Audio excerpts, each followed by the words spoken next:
Sejalan dengan nasihat Paus Fransiskus agar umat beriman tidak kehilangan harapan.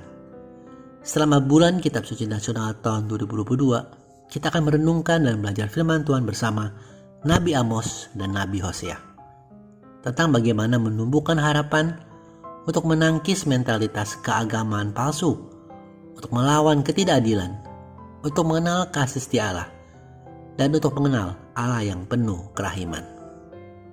Shalom, saya Agustinus. Selamat datang pada channel Touching Heavens. Mohon like dan subscribe untuk membantu channel ini bertumbuh dan firman Tuhan semakin diwartakan. Pada pertemuan ketiga, kita akan membahas tema Allah sumber harapan karena kasih setianya. Pandemi ini banyak membawa perubahan, kesulitan, bahkan kedukaan, sehingga membuat orang bertanya tentang kasih dan kesetiaan Tuhan. Apakah semua ini kehendak Tuhan? Jika memang Tuhan mengatur semuanya, mengapa Dia menjadi sangat kejam? Di mana kasihnya yang luar biasa kepada umatnya, seperti yang selalu dijanjikan? Situasi pandemi membuat orang banyak merasa Tuhan sedang menghukum mereka. Hukuman ini nyata dalam keruntuhan berbagai hal, kebiasaan, relasi sosial, bahkan relasi dengan Tuhan sendiri. Sendi-sendi kehidupan runtuh sepenuhnya. Tuhan terasa begitu kejam dan tidak setia pada kebaikan yang dijanjikannya. Namun sesungguhnya Allah adalah kasih dan kenyataannya tidak berubah. Allah selalu hadir di segala zaman, termasuk di situasi pandemi yang sedang kita hadapi. Mari kita baca dan belajar dari bacaan pertemuan kali ini dari Hosea 6 ayat 1-6.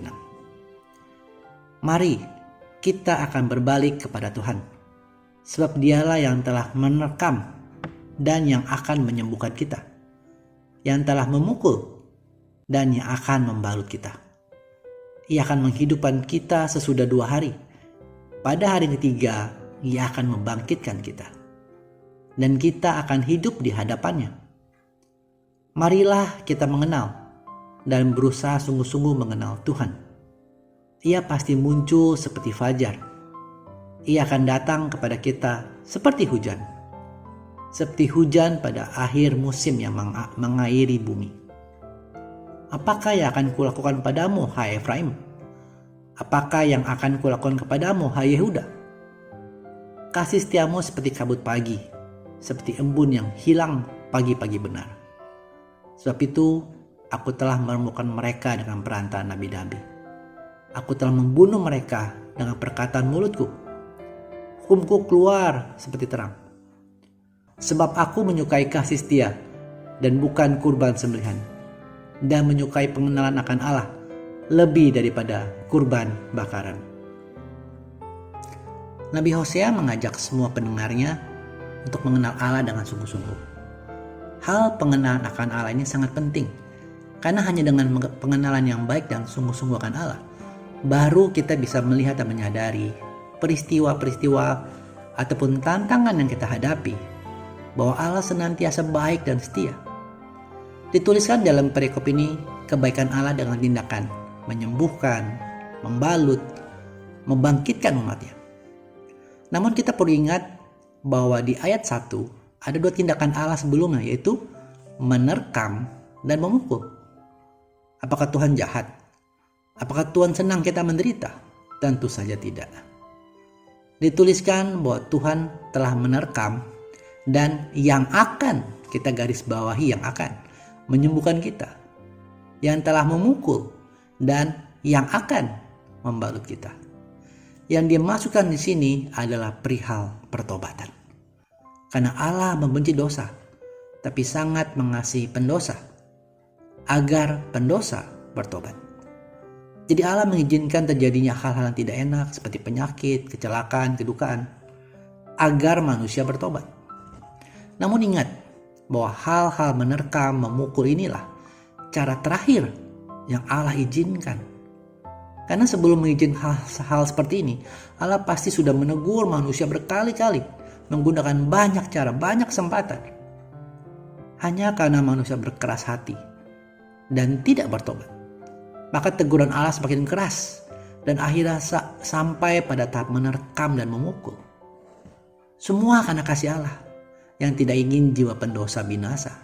Tapi biarlah badan duniawi mengalami celaka, tapi bertobat dan jiwanya selamat. Pernahkah Anda mengalami teguran dari Allah karena dosa? Saya sendiri pernah mengalami dipukul Allah karena mengeraskan hati dan hidup dalam dosa. Silakan klik link di atas untuk menyaksikan video kesaksian pertobatan saya. Teman-teman, ingat bahwa Allah tidak pernah menginginkan kita menderita. Tapi Allah mengizinkan penderitaan agar manusia bertobat. Pada saatnya Allah pasti menyediakan penyembuhan, baik sisi fisik maupun secara rohani. Jadi pandemi COVID-19 mesti dibaca sebagai cara baru dalam konteks kehadiran Allah yang menyelamatkan. Allah tetap menunjukkan solidaritasnya dengan berjalan bersama kita dalam situasi ini. Ia juga hendak mengajarkan kepada kita untuk saling solider satu sama lain.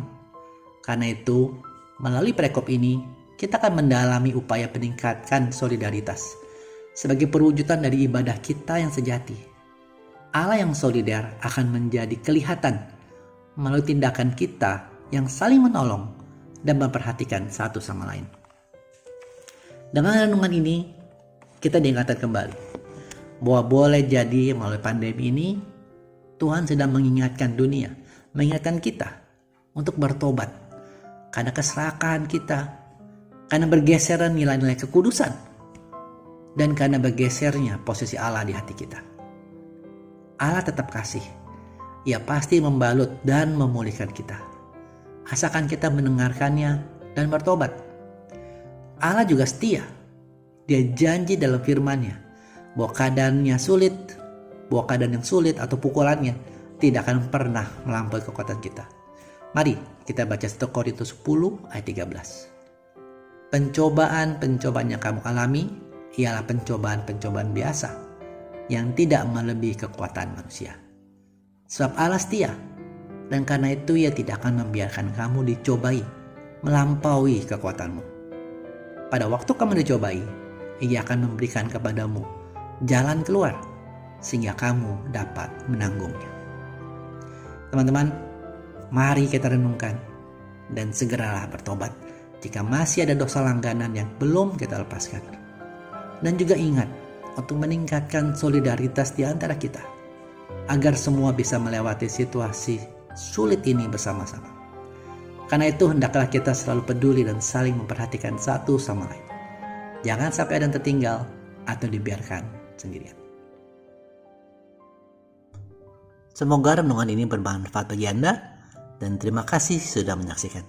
Sampai bertemu pada video Kenal Alkitab Rabu depan.